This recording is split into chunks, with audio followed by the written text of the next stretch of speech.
I take it that you have something incredibly deep in common when you have Hegel in common when you're talking about the death of God. You can talk about the death of God in any number of ways, and you could certainly prioritize Nietzsche, and neither of you do it, at least not in terms of the process of argument and not in terms of the order of priority.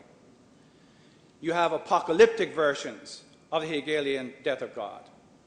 And in a certain sense, Žižek is a repetition of a repetition of a repetition of Tom, who is a repetition of Blake and a repetition of Hegel. That is, there are two different things going on. On the philosophical level, obviously, one is going to talk about an order of dialectic, and using Žižek's terms, that can be contrasted with respect to paradox. Of course, both of you realize you don't have exactly the same sense of Hegelian dialectic, but you have it going. You also have the theological correlative. And the theological correlative, of course, is kenosis, as both of you sort of have indicated. The apocalyptic vision, at least for Tom, is the self-negation of the divine and its movement from its self-possession to dispossession. Tom, of course, will also parse kenosis in a way rather different than Žižek. That is, kenosis is the operation of its own recuperation. That is, that we are going to have the self-collecting of deity as other than the deity in which we began. That is, the Father sort of indeed is dead, but the spiritual community is alive. So Hegelian recollection sort of is front and center with respect to this operation, which is better described as a plerosis operation than, in fact, a kenotic operation properly understood. With respect to Thomas' relationship to traditional Christianity, which he has spelled out so eloquently here and elsewhere, one of the ways in which you could think of Thomas vindicating secularity is he vindicates secularity by constitutively by the memory of the death of God. In other words, without the memory of the death of God, secularity is not the kind of secularity of which he can approve. The kind of approval that Thomas will give is a kind of approval with respect to the self-elevation of the divine to the place, the self-elevation of the human to the place that was once occupied by the divine. It is a reoccupation technique. Lastly, with respect to Thomas, and we have had this dialogue going on for a number of years as to what is the genre of Altizer's apocalyptic. My assumption is that Thomas's denial that he gives a version of Gnostic apocalypse is in fact a response before the fact to myself. Thomas's argument is that given Hegel's and Romanticism and all the other kinds of cultural discourse that approve of world as world, one could not possibly be persuaded that his particular version is Gnostic, because on this assumption, Gnosticism is dualistic, Gnosticism is going to have an eternal temporal split and so forth. But what if you argue that that is based upon an improper reading of Gnostic texts? What if you argue that Gnostic texts themselves have the negative capability precisely for that kind of affirmation, and that the self-saving feature is in fact the feature? If that's the case, then I'm afraid Thomas is not quite off the hook. Now to Žižek. Žižek's Hegel is rather different. The monstrosity of Christ, I think, makes that perfectly plain. Dialectic is different insofar as dialectic is not recuperation.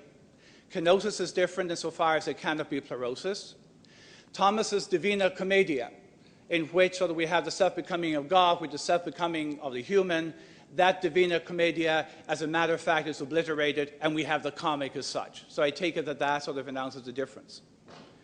A question to Žižek, and I have two, is what is the power of the genealogy of the death of God with respect to your own hallowing of the secular, your own critique of the secular, and your demand that the secular should at least allow the role of religion? Is this, in terms of the genealogy, functioning as Benjamin's aura? Do we actually have then something to hallow, in fact, the hollow? So what role is religion playing with respect to indemnification of the secular? My last query will have got to do not so much with respect to your use of Chesterton, probably which I would protest against, but look at the content of that you brought forward. Chesterton is looking at Job, and the God of Job looks as if this God is an incompetent, the one who is overwhelmed. And you're arguing, and very nicely arguing, that the ultra-orthodox Chesterton is heterodox by other means, and his Death of God theologian by other means, and Žižekian by other means. But let me give you another textual site. So if Chesterton is apocalyptic and he provides a literary code for your apocalyptic, let me recall the Gospel of Truth, one of the most famous Gnostic texts, and see how you would get exactly the same result. It is true that Gnostic texts usually start out in terms of the presupposition of a plurimatic realm, none greater than which can be thought. But we all know the world comes into being, and the world is a messy, chaotic world. Actually, just exactly the kind of world that Chesterton describes when he's talking about Job, or the book of Job describes. But we know, of course, in Gnostic texts, that there is, in fact, a God who is incompetent, and that incompetent God is a demiurge. So, how about this, Žižek? You're a Gnostic by taking away the alpha and omega of the narrative of a Gnostic text and leaving the in-between. Thank you, Dr. O'Regan.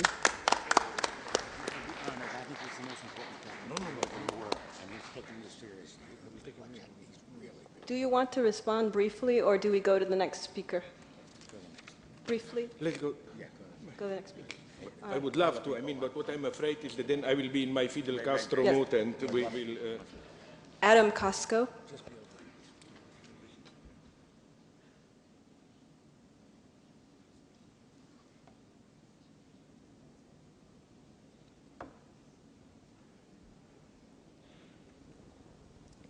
I'd like to begin by saying that I'm very personally gratified to see this panel occurring, because at the end of my book, Žižek and Theology, I claim that among theologians, Žižek is most like Altizer.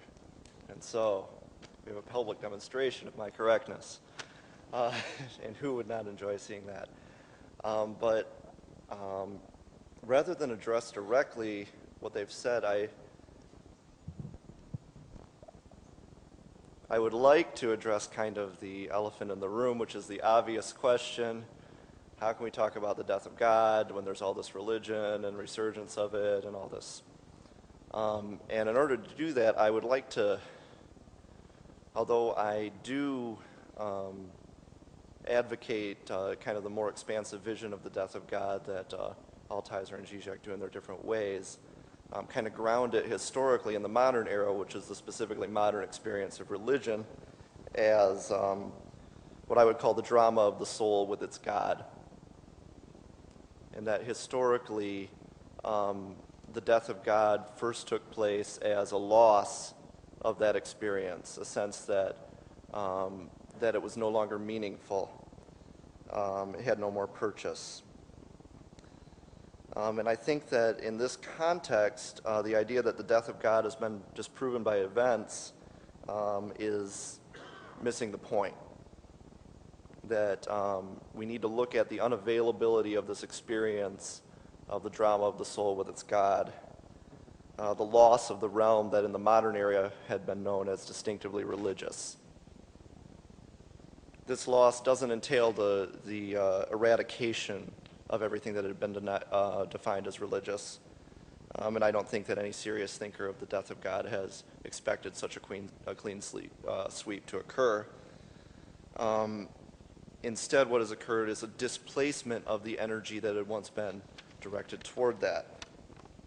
I'm going to say there are two paths that this energy took. The first is directed toward basically the same realm as classically modern religion in the form of self-fashioning or spirituality. And what is at stake here is not really anything like God at all, but rather the human self and its development, growth, and health, even when it proceeds by way of traditional religious exercises like yoga or something. Another direction that energy can go is toward a certain political tribalism of the religious right type. This version is also directed towards the same general intimate or private realm that old-time religion once addressed, but instead of seeking the cultivation of individual excellence, it seeks to cultivate life as such and to relegate the means, sexuality, by which life is engendered.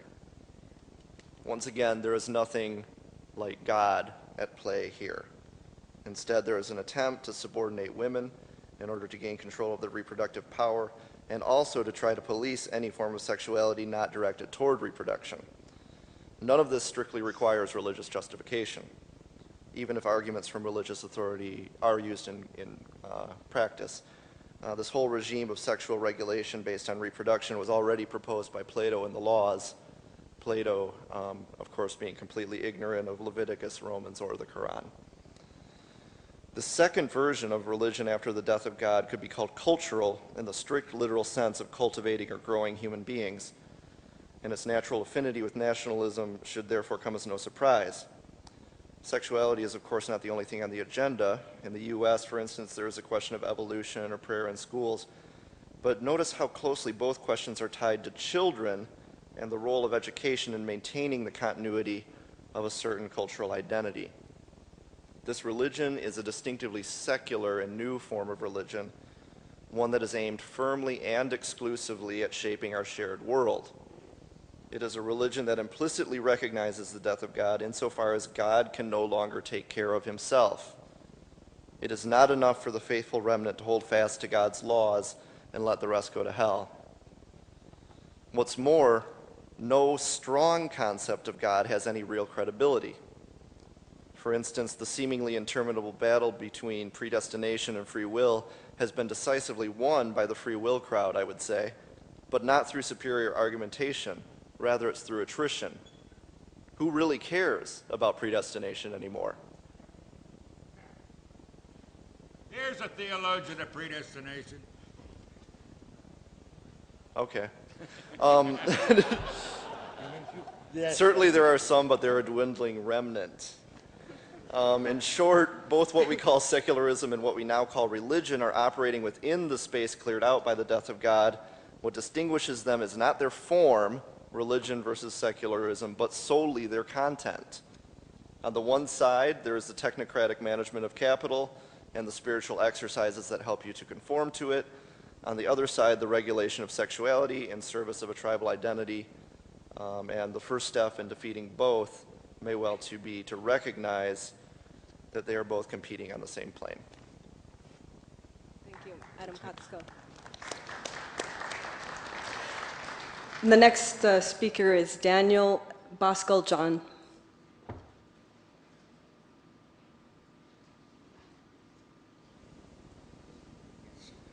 Yeah, I can't see.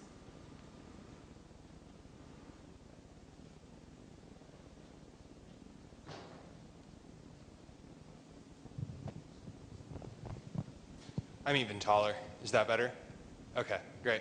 I'm just going to answer the question, whither the death of God, in 5 minutes or less, hopefully less. The first question is in the form of the statement, or my answer is in the form of the statement that we're still living in the time of the death of God. And I think that's apparent from Tom's original confession of the death of God, is it being manifest in a series of repetitions. First in Blake, then in Hegel, then in Kierkegaard perhaps, onward, onward, onward. There's a series of repetitions, but they're meaningful repetitions. Each repetition gains something, or it has historically. A new dimension is added. Something is given to it that expands it beyond what it was. So, why is there the question that you asked originally? Why do we have to even question whether there is the death of God, or whether that's still functional in this day and age? The answer is because the language of God has lost its meaning and power. The word God as a symbol no longer communicates as clearly. You hear it manifest not in vain, God is dead, there is no taking of the name in vain, but emptily, vacuously, OMG, I can't believe I just said that. You know, in those sorts of situations, it's a symbol or a shorthand with no meaning or power anymore.